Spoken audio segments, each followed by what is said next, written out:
Si Speos ay nahirapang depensahan ang kanyang sarili laban sa mga atake ni Dices. Habang pinapanood ni Inoan mula sa gilid, sinabihan niya si Speos na huwag matakot, huwag kang matakot, Speos. Nagsanay ka ng husto, ngunit ramdam ni Speos ang matinding kaba sa kabila ng mga pagbati mula sa mga manunood. Akala niya ay parang isang toro ang umaatake sa kanya. Narinig ko na mahihina ang mga lokal na gladiator, bulong niya sa sarili, pero bakit ganito? Si Dices, sa kabilang banda, lihim na natakot sa pagharap kay Speos dahil galing ito sa kabisera. Pero nang makita niya si Speos na mukhang mahina at nanginginig, nagbago ang isip niya. Hindi pwedeng magpabeya, sabi niya sa sarili. Siya ang pumatay sa mga kilalang Canoni Brothers, maaaring nagpapanggap lang siyang mahina. Nang walang babala, hinato ni Dices ang kanyang malakas na martilyo kay Speos. Natarante si Speos at agad na tumalon paatras. Sa likod, tinanong ni Abydos si Nero kung ano ang iniisip niya. Tumugon si Nero nang walang pakundangan, mahina. Tinanong ni Abydos kung si Speos ang tinutukoy ni Nero, at sumagot si Nero, pareho sila.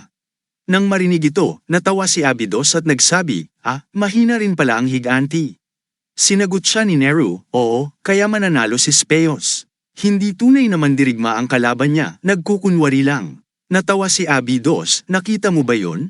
Sa tingin ko medyo clumsy si Speos, pero ang kalaban niya ay hindi mas magaling, lalo na sa pangit na martilyo na yon. Si Nero naman, matiyag ang nagmamasid, at sinabi, walang kakayahan sa pakikipaglaban. Kung marunong siyang lumaban, pipili siya ng mas magaan at mas malakas na martilyo. Kung ako yun, mas mabilis kong iwawasiwas ang martilyo at tatapusin agad si Speos. Nagpatuloy siya, sa arena, ang unang mapagod ay siya ring unang mamamatay. Sumang-ayon si Abydos, tama ka, pero mukhang gumagana naman ang taktika niya laban kay Speos. Sinabi ni Nero, si Speos ay nauubos na ang lakas, hingal na at namumutla. Sa isip ni Speos, paulit-ulit niyang sinasabi sa sarili, mamamatay na ako, mamamatay na ako. Nang hatawin ni Dices ang martilyo sa lupa, lumipad si Speos paatras. Nang makita ni Speos ang martilyo ni Dices, napahinga siya ng malalim. Binuksan ni Nero ang kanyang mga mata sa gulat, at sumigaw si Abydos, tanga. Ang kalaban ay hindi handa hanggang hindi na iaangat ang kanyang sandata. Sa patuloy na pagsalakay ni Dices, natakot si Speos at umiiwas. Nasa sulok na siya ngayon, nanginginig sa takot. Ang mga manunood sa arena ay nagsisigawan ng may kasiyahan, galing kabisera pero parang basura. Paano naging pangalawang ranggo na gladiador ang taong ito? Lahat ay nagkakaisang nagsisigaw na patayin na agad ni Dices si Speos. Sa puntong ito, mahigpit na hawak ni Speos ang kanyang espada at kalasag. Pinapanood ni Abydos ang paghihirap ni Speos sa labanan at pabulong na sinabi sa sarili, kahit matalo ka, kailangan mong lumaban gamit ang lahat ng lakas mo. Sa ganitong paraan, maaari mong makuha ang simpatsya ng mga manunood at baka sakaling makaligtas ka. Sa isang iglap, ang arena ay napuno ng mga hiyawa ng mga manunood, ngunit bigla silang tumahimik, at lahat ng mga mukha ay puno ng gulat sa nangyari. Nagpanggap si Nero na kalmado matapos sumigaw ng pangalan ni Speos. Lahat sa paligid ay nagtataka kung bakit niya yun ginawa. Tiningnan siya ni Abydos nang may pagkaawa at inisip, alam ba ng taong ito kung paano mamuno ng hukbo? Samantala, si Speos ay nakatingin kay Nero na nagtaas ng kamay at itinuro ang kalangitan. Dito unti-unting kumalma si Speos at inalala ang mga kasanayan na itinuro sa kanya ni Narcissus noong sila ay nagsasanay.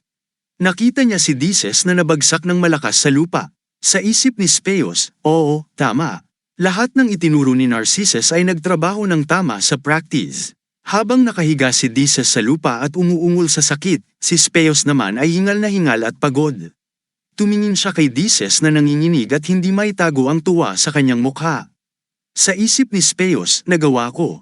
Nagtagumpay ako. Hindi makapaniwala si Dices, at sumigaw ng galit, ikaw, walang kwentang daga. Sumigaw naman si Nero ng babala, hindi pa tapos ang laban, Speos. Naalala ni Speos ang kanilang pagsasanay kung saan tinanong niya si Nero, ganun lang ba? Sumagot si Nero, hindi pa. Ang pagkakahagis ay makakasugat, pero hindi pa siya mamamatay. Kunin mo ang kanyang sandata o gamitin mo yun. Sa pagkakataong ito, sinabi ni Nero kay Speos ang kanyang pangalawang kasanayan, na nagbigay ng pagkagulat kay Speos, pangalawa. Seryosong sinabi ni Nero, pabagsakin mo ang iyong kalaban ng walang malay. Ngayon, niyayakap ni Speos ang leeg ni Dices mula sa likod, sinusubukang gawing walang malay si Dices. Nabigla si Dices sa biglaang aksyon ni Speos at sumigaw, "Ano ang ginagawa mo? Walang kwentang hanggal." Bigla siyang sumigaw sa sakit. Napanood ni Nero ang eksena at inisip, walang epekto, kahit ang oso ay babagsak kung tama ang pagkakagawa. Muling sumigaw si Dices, "Huhuliin kita," at sinubukan niyang abutin si Speos mula sa kanyang likod. Sa sorpresa, sinipa ni Speos si Dices ng malakas sa tiyan, na naging sanhi ng matinding sakit kay Dices. Sa mga sandaling yun, narinig ni Speos ang boses ni Nero sa kanyang isipan. Ang kalaban ay may suot pa rin ng bakal na maskara, na nagpapahirap palalo sa kanyang paghinga. Napakunot ang noo ni Nero habang iniisip, hindi na magtatagal si Dices. Ang mga kamay ni Dices na dati umaabot, ay biglang bumagsak, nawalan na ito ng lakas at dahan-daang bumagsak sa lupa. Lubos na natalo si Dices ni Speos. Nagulat ang MC sa mga nangyayari sa harap niya, at gayon din ang mga manunood sa paligid. Lahat ay hindi makapaniwala na nanalo si Speos. Sa puntong yun, nag-alinlangan ang MC at nauutal na sinabi, natapos na ang laban, ang nagwagi ay. Sumigaw siya para ipahayag ang resulta, ang pangalawang ranggo na gladiator mula sa kabisera, Speos. Nabigla si Speos at hindi makapaniwala sa narinig. "Ako, nanalo ako, totoo ba?" tanong niya sa sarili. Tumalon si Speos, tinitingnan si Dices sa harap niya at sumigaw, "Natalo ko siya." Puno ng tuwa si Speos, ngunit bigla siyang nagulat sa mga sigawan mula sa mga tao. Tumayo ang lahat sa parehong oras at sumisigaw ng galit, pandarayang laban. Lahat ay sumasang-ayon, "Huwag kang magloko. Labanan ulit." Lahat ay nagkakaisa sa pagtuligsa kay Speos, "Lumayas ka, manloloko. Mandaraya ka." Nagtaka si Speos sa kanilang reaksyon, "Ano to? Nanalo ako." Tinitingnan ni Nero ang mga manunood at pabulong na nagsabi, "Mga kakaibang tao." Tinanong ni Abydos, "Anong ibig mong sabihin?" Patuloy si Abydos, "Ang kanilang bayani ay natalo ng isang mahina. Natural na sila ay magagalit. Hindi nila kailanman nakita si Dices na matalo ng ganito." Ngumiti si Abydos, "Gayunpaman, sa ganitong reaksyon, hindi na dapat mag-alala si Dices tungkol sa kanyang buhay." Samantala, si Dices na nakahiga sa lupa ay bahagyang gumalaw. Nakita ni Speos ang kanyang paggalaw at bamulong sa sarili, nagkakamalay na siya. "Anong gagawin ko? Dapat ko ba siyang patayin?" Naguluhan si Speos, at paulit-ulit na sinasabi sa isip, "Anong gagawin ko? Anong gagawin ko?" Bago pa niya matapos ang pag-iisip, narinig niya ang isang ungol mula sa likuran na nagpabigla sa kanya. Agad na humarap si Speos kay Dices na kakabangon pa lang at nakahawak sa kanyang ulo na tila mekanikal. "Hello, gising ka na?" tanong ni Speos. Huminga ng malalim si Dices at sumagot, "Oo, pero naninigas pa ang leeg ko." Kalma namang tinanong ni Dices, "Anong nangyari?" Nanlumo si Speos at nagtanong, "Ano?" Tinitingnan ni Abydos si Dices na natalo sa lupa nang may paghamak, "Hanggal ka. Kung gusto mong maging tunay na gladiador at hindi tulad ng payaso na to, pumunta ka sa lugar ng pagsasanay sa kabisera." Naduraj ang loob ni Dices matapos marinig ito, "Ako, isang baguhan." Lumabo ang paningin ni Dices at naging malabo ang imahe ni Abydos. Ang lalaking kilala bilang bayani ng Timog. Nanginginig ang MC sa tabi niya, paumanhin. Biglang sumigaw si Abydos ng malakas, na nagpapakita ng pagkadismaya sa mukha, "Anong tinitingnan niyo? May reklamo ba kayo?" Nataranta ang babae, "Wala sir, wala." Isinuot ni Nero ang kanyang sombrero habang ang dalawang lalaking kasama niya ay namangha pa rin sa lakas ni Abydos. Tahimik na nag-isip si Nero habang bumabagsak ang gabi. Nasa daan na ang karwahe nang biglang sumigaw ang kutsero, "Oh," at agad na pinahinto ang dalawang kabayo. Napansin niyang may tao sa harapan. Tinanong ni Abydos, "Anong nangyayari?" Nagatubili ang kutsero at itinuro ang tao sa unahan, nandoon sila, sa harap. Napansin nilang may malakas na figura. Agad na nagsabi ang coach, "May nakatago sa mga anino roon." Sumimangot si Abydos, "Mga tulisan na naman." Lalong humihina ang Roma araw-araw. Hindi pa nga tayo gaanong nakakalayo sa lungsod, may mga tulisan na. Humarap siya kina Nero at Speos, "Kayong dalawa, manatili kayo rito. Ako ang bahala rito." Bumaba si Abydos sa karwahe at lumakad patungo sa lalaki, "Hoy, ikaw dyan." Biglang sumigaw ang lalaki, "Pakiusap, isama niyo ako." Nalito si Abydos, "Ano? Sigaw ng lalaki, gusto kong matuto mula kay Coach Abydos rin. Lalong nalito si Abydos, hindi niya kilala ang lalaki, sino ka ba? Nagkita na ba tayo noon? Narinig ng lalaki ang tanong at naghalungkat sa kanyang bag. Baka hindi mo ako makilala sa hitsura kong ganito. Ako si, ipinakita niya ang basag na maskara na ikinagulat ni Abydos. Ito ang maliit na batang to. Si Dices pala yun, may mga pasa sa mukha matapos siyang matalo ni Abydos. Ngumiti si Abydos, hanggal ka noon. Muling tinanong ni Abydos, gusto mo ba ng paghihiganti? Agad na iniling ni Dices ang kanyang mga kamay, hindi, sir, hindi po.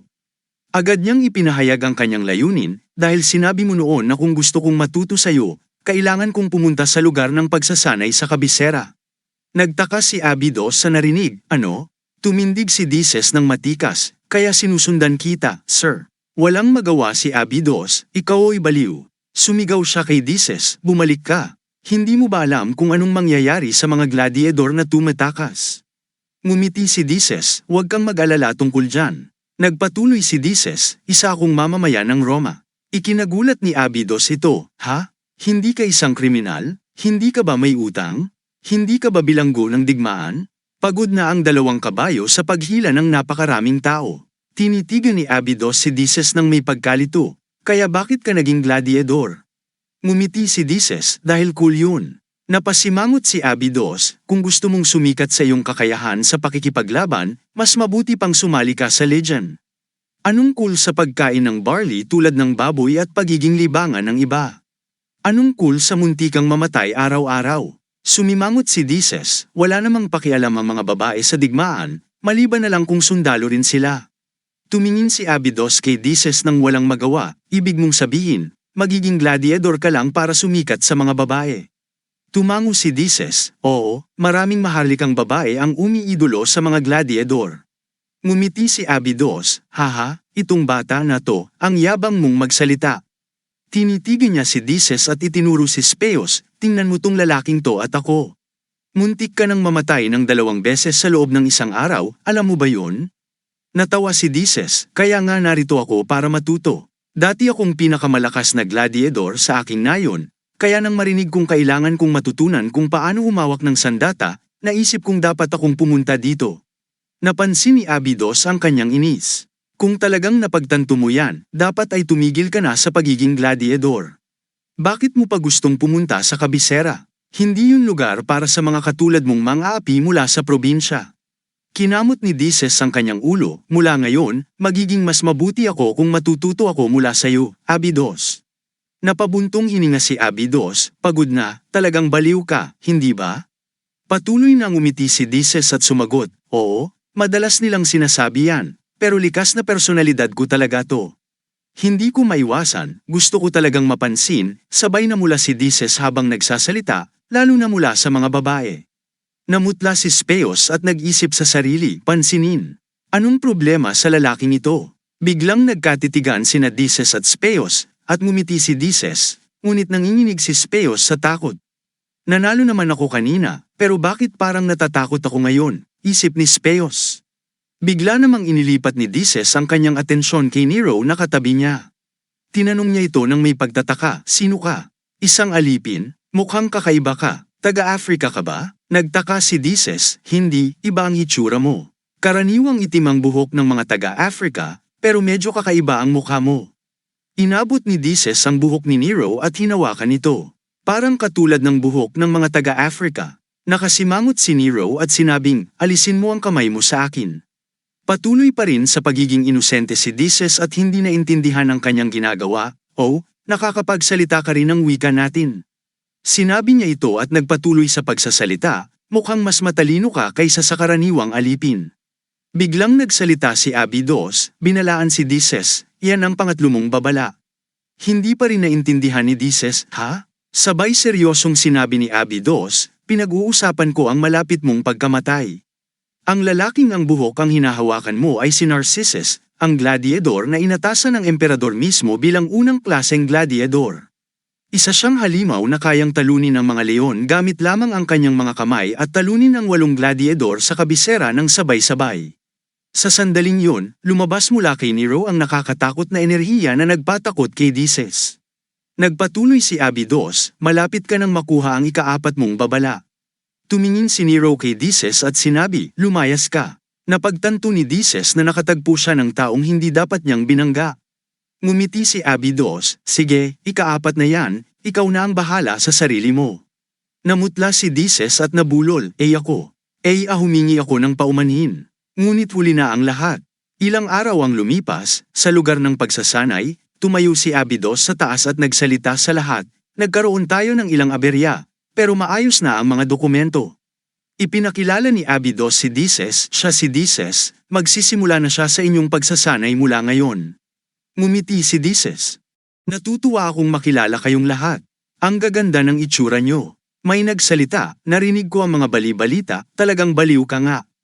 Inaabangan ko ang pagtutulungan natin. Sinisikap ni Dices na mag-focus sa kanyang pagsasanay, at nananatili siyang masigla kahit nasa lugar na siya ng pagsasanay.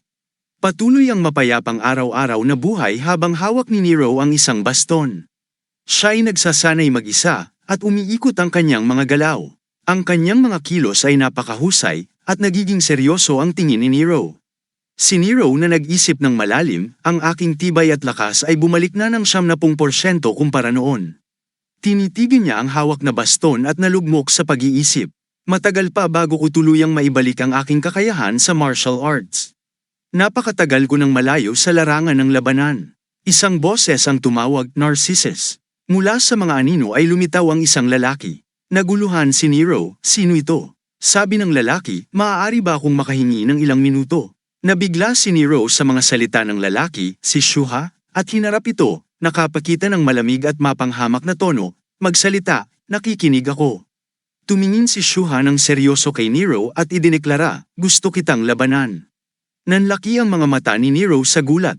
Matapos ang ilang sandali, sinabi niya, hindi pa ngayon. Hindi tamang oras para sa atin na maglaban. Ngunit nagpumilit si Shuha, hindi ko ibig sabihin ng isang formal na laban. Nanatiling seryoso si Shuha, at nagdagdag, sa totoo lang, wala pa akong natatagpo ang angkop na kalaban hanggang dumating ka.